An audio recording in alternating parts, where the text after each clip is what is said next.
Okay, let's dive into this. Welcome to today's explainer, where we're heading high up into the Western Himalayas. We're looking at a totally fascinating piece of research from the Indian Journal of Modern Research and Reviews. It's all about ecotourism and hazard risk management in the Chamoli district. Basically, we're exploring the extreme stakes of Himalayan travel, a place where absolutely breathtaking natural beauty sits right on the knife edge of catastrophic danger. So, that brings us to the core mystery of our explainer today. Can we actually build a sustainable tourist paradise right in the middle of a literal disaster zone? Ecotourism is just booming right now. Travelers are constantly seeking out the world's most pristine, untouched landscapes. But we really have to ask ourselves, how do we balance that human desire to explore with the terrifying, volatile realities of a rapidly changing, geologically active environment? It's a massive puzzle that researchers are desperately trying to solve. And this brilliantly illustrates our focus area, the Chamoli district in Uttarakhand, India. Now, this isn't just any mountainous region.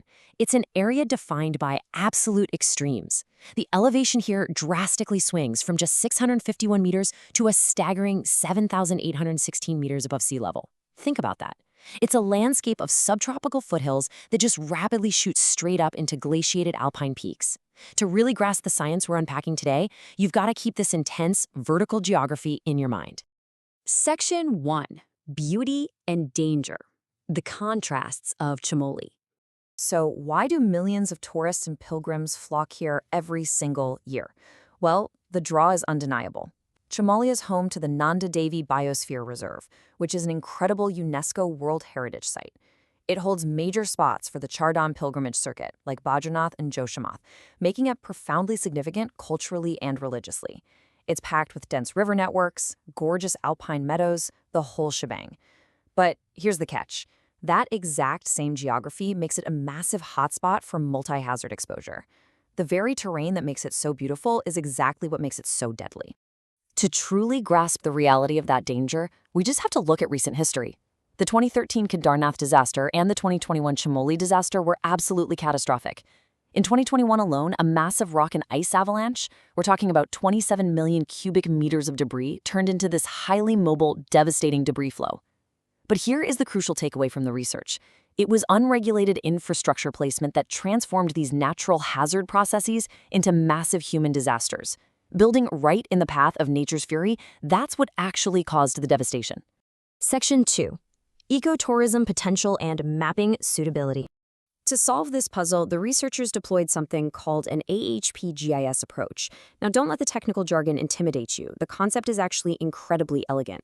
GIS is simply Geographic Information Systems, basically advanced mapping software, and AHP stands for Analytical Hierarchy Process. Essentially, instead of just guessing where tourists should go, the researchers use this mathematical framework to ask the geospatial data a very simple question. What matters most for sustainable ecotourism? They fed in data on slopes, rivers, roads, and villages, and just let the math rank their importance. Now, what's really interesting about this slide is the actual breakdown of what drives that suitability. Take a look at the top two criteria: existing tourist hotspots at roughly 38% and proximity to protected areas at 27%. Put those together and they make up nearly 65% of the total score. Meanwhile, pure physical terrain metrics, things like slope and elevation, they rank all the way at the bottom. What this data is telling us is that human infrastructure, existing cultural draw, and ecological preservation are the real magnets for ecotourism here. The physical mountains themselves, they mostly just act as hard boundaries. And here we can see those exact variables actually mapped out. Notice how the dense sprawling network of the Alakananda and Daliga Ganga rivers effectively forms the geographic backbone of the entire district. You can literally trace how the road networks and the tourist viewpoints naturally hug these river valleys. They are the arteries of Chamoli. The researchers took all these distinct layers, the rivers, the roads, the villages, and overlaid them on top of one another to generate a definitive map of where tourism should ideally happen. Moving on to Section 3, Suitability Zones and Overlaying the Data. Well, the math reveals a surprisingly promising picture for the region's economy.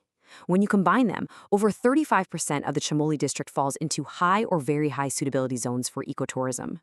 That is a massive chunk of highly attractive, usable land. On the flip side, the very low suitability zone, that makes up a tiny 4.15% of the district. And honestly, that 4% is almost entirely made up of inaccessible, extreme high-altitude terrain where the sheer steepness and lack of oxygen make human visitation pretty much impossible anyway. And we can totally ground this data in reality.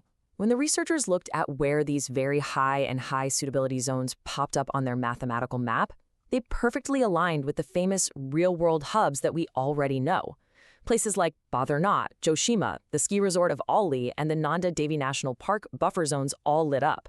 This basically proved the model was spot on. It successfully mapped exactly where humans already want to go to experience the best of the Himalayas. Section 4. The Spatial Paradox, where beauty meets danger. Let's move to and see how this builds, because this is where the plot really thickens.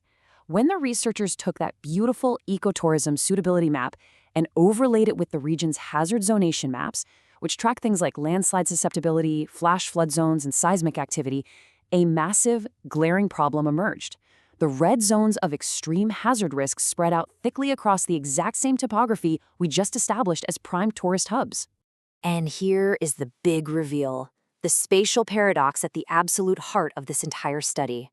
The zones with the highest ecotourism potential, those gorgeous river corridors of the Alaknanda and Dalliganga, and those bustling valley regions, are simultaneously the deadliest, most hazard-prone areas in the entire district. The very places that are most attractive for humans to visit and build on are the exact same places most likely to be wiped out by flash floods, massive landslides, and earthquakes.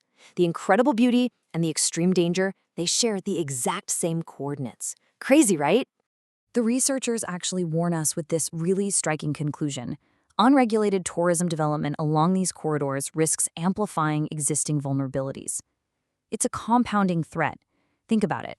When we bulldoze into these fragile, high-risk valleys to build more hotels, wider roads, and better amenities just to meet travel demands, we are actively destabilizing the slopes.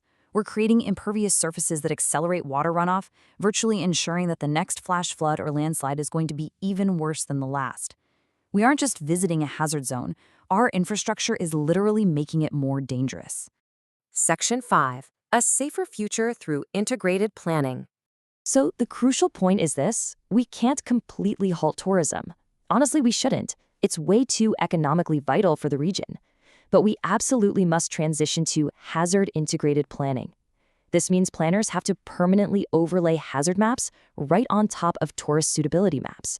If an area is highly suitable but highly dangerous, you've got to enforce strict zoning. You mandate hazard-sensitive infrastructure. You apply seasonal management, meaning you simply don't allow tourists in the valley during the peak monsoon flash flood season.